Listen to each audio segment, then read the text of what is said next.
Módulo number 5. Aprendizaje y creatividad. ¿Cómo nacen los genios? En este módulo vamos a hablar de cómo es el proceso de aprendizaje, cómo aprendemos las cosas. Dentro del proceso de aprendizaje participan la memoria, participa la inteligencia, participa la capacidad que tenemos de resolver problemas, etcétera, etcétera. Y dentro del aprendizaje hay una fuerte influencia del sistema educativo, de cómo hemos sido educados.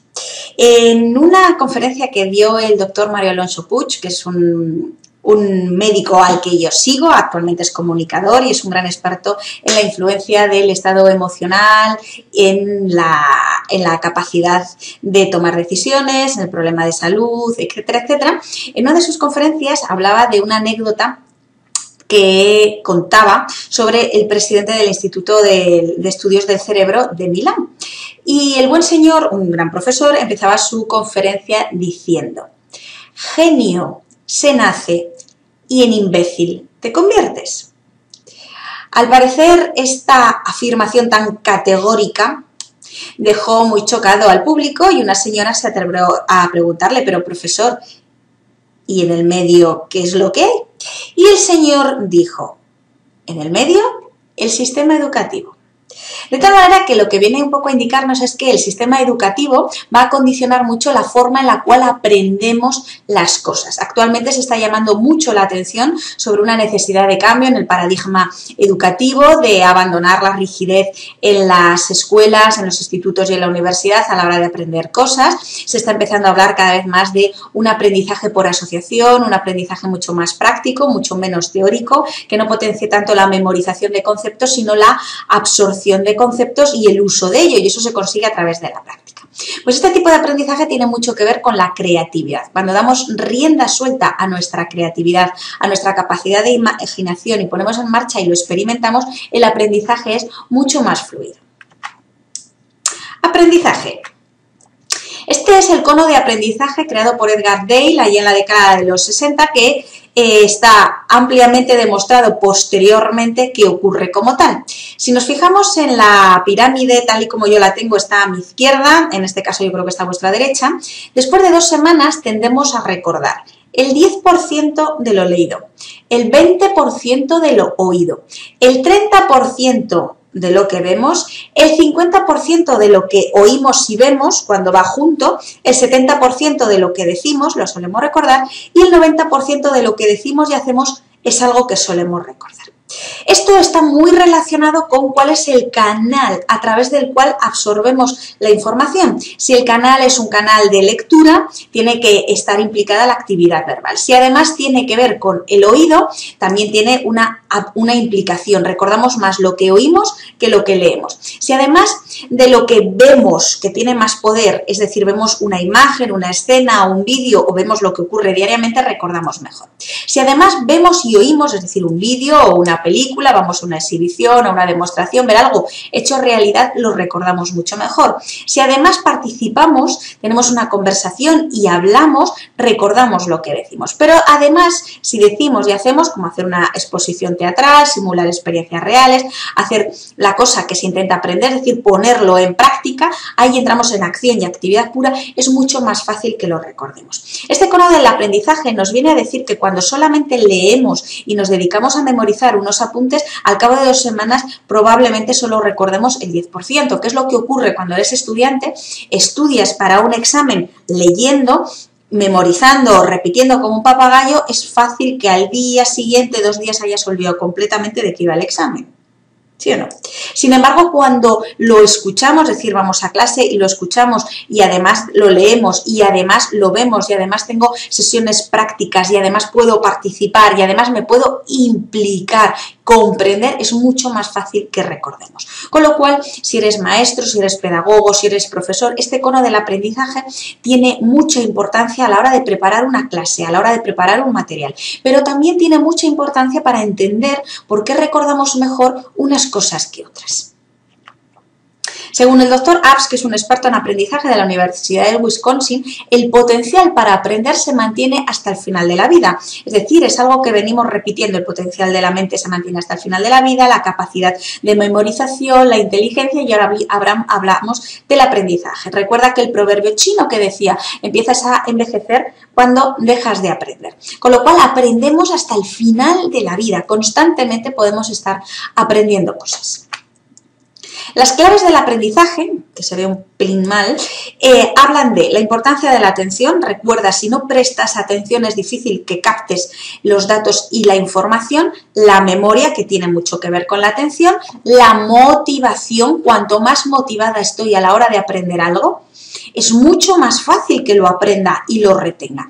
Esta motivación tiene mucho que ver con que me guste la asignatura o con que me guste lo que estoy aprendiendo. No es lo mismo aprender por obligación de tengo que estudiar matemáticas y no me gustan, que aprenderlo porque realmente quiero. Por eso se sabe que las personas que son autodidactas y aprenden de mayores tienen más facilidad para aprender que alguien que es joven y se ve obligado a realizarlo.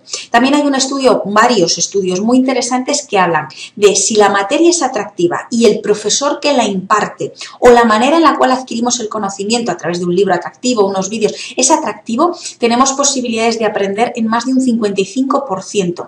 Por eso en muchas ocasiones el profesor, cómo imparte la materia y si esta es atractiva, tiene mucha importancia en cómo nos va a influir que la materia nos entre mejor. Por eso hay profesores que tienen una capacidad de hacer una materia muy aburrida, aparentemente muy atractiva y tener encantados a sus alumnos. Por eso es importante, de hecho, ¿por qué tienen tanto éxito estos cursos de Myriadax o estos cursos MOOCs? Porque utilizan vídeos. El videotutorial tiene la capacidad de que veas al profesor, que además estés leyendo y que lo haga mucho más dinámico que coger unos apuntes y leerlos. En el momento en el cual tú también puedas interaccionar en un foro y poder aprender, será más fácil que todo lo que aprendas en un curso, cuando se te ofrece de esa manera, es mucho más fácil que lo recuerdas. Y si encima lo haces porque estás motivado, vas a aprender mucho más. Y también tiene mucho que ver con la comunicación, es decir, cómo adquirimos el conocimiento a través de la escucha, de la lectura, de la escritura y también del lenguaje y del habla. Todo aquello que fijemos leyéndolo, escribiéndolo, hablándolo y compartiéndolo con otras personas, se queda más fijado y se aprende mejor. La motivación, por tanto, la curiosidad y el deseo de aprender, obviamente, potencian el aprendizaje. Si yo voy motivado porque necesito sacar una carrera, aunque las materias no me gustan, le voy a poner mucho más ahínco. Pero si además lo que estudio me gusta, lo voy a estudiar con mucha mayor satisfacción y todo lo que el cerebro hace por placer y con satisfacción, lo hace mucho mejor. Cuanto mayores se hacen las personas, mayor interés muestran por aprender. Precisamente por esto que decía. Cuando estudiamos por obligación, porque tengo que ir a la escuela y no me queda más remedio, porque tengo que ser algo en la vida y tengo que estudiar una carrera que no me gusta, tengo menos posibilidades de aprender y de retenerlo durante más tiempo que si soy una persona mayor que estudia de manera autodidacta y que me apunto a clases de inglés porque me apetece aprender.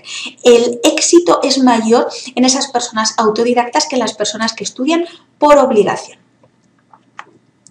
Ser autodidacta, importante, hace más el que quiere que el que puede. Nunca pierdas la curiosidad. Hay muchas ocasiones en las que llegas a tener determinada edad, imagínate que te plantas en 40 años y tienes la necesidad de volver a la universidad a sacarte una carrera universitaria. Eso va a requerir un esfuerzo importante, volver a estudiar si hace mucho que no lo haces, entrar en la universidad, etc. Pero si tú tienes la conciencia de que la edad no es una barrera insalvable para ponerse a ello, será mucho más fácil. Por eso hay ocasiones en las cuales estudiantes que tienen más años en determinadas carreras universitarias, que han entrado porque quieren estudiar, porque lo necesitan y porque están motivados, a veces no, unas cuantas veces tienen mejores resultados que aquellos alumnos que no lo valoran tanto, que no tienen tanta necesidad y que no están tan motivados. Con lo cual, ser autodidacta, aunque sean cosas pequeñitas, potencia el aprendizaje. Y si yo estoy motivada para aprender algo y le pongo ganas y espíritu, curiosamente hay una capacidad de contagio al resto de cosas que voy a aprender, porque voy a estar mucho más entusiasmada. Este es el proceso mega general del aprendizaje. Cuando queremos aprender algo bien, este aprendizaje se basa en tres partes muy importantes. Para aprender algo necesito adquirir conocimientos teóricos. Segundo, desarrollar habilidades o destrezas. Es decir, manejar e incorporar la teoría. Y finalmente necesito desarrollar actitudes hacia el aprendizaje. ¿Qué significa esto? Si yo voy a aprender algo, imagínate que quiero ser enfermera, yo soy enfermera y adquiero conocimientos teóricos sobre cómo hacer bien un plan de cuidados para cuidar bien a los pacientes de las personas. Y soy una máquina en conocimientos teóricos. Pero no he desarrollado la habilidad o la destreza para poner en práctica eso que he aprendido. No he aprendido bien. Y si además mi actitud es negativa hacia la gente a la que voy a cuidar, de rechazo, o soy muy tímida y no quiero trabajar con la gente, el aprendizaje de la disciplina de enfermería no sería completo. Por lo tanto, el aprendizaje se basa en contenidos o conocimientos, en actitudes y en la adquisición de aptitudes. La aptitud con P es la habilidad o la destreza. Significa que quiero aprender, que puedo aprender y que finalmente aprendo. Tiene mucho que ver con la inteligencia teórica por un lado, con la capacidad de aprendizaje y con la voluntad que le pongamos. Y entra en juego todo el proceso de funciones cognitivas, el proceso de pensamiento, etcétera, etcétera. El resumen es que si quieres aprender algo bien, tienes que adquirir conocimientos teóricos, habilidad y destreza, es decir, ser capaz de incorporar ese conocimiento y aplicarlo y además tener una actitud con C adecuada.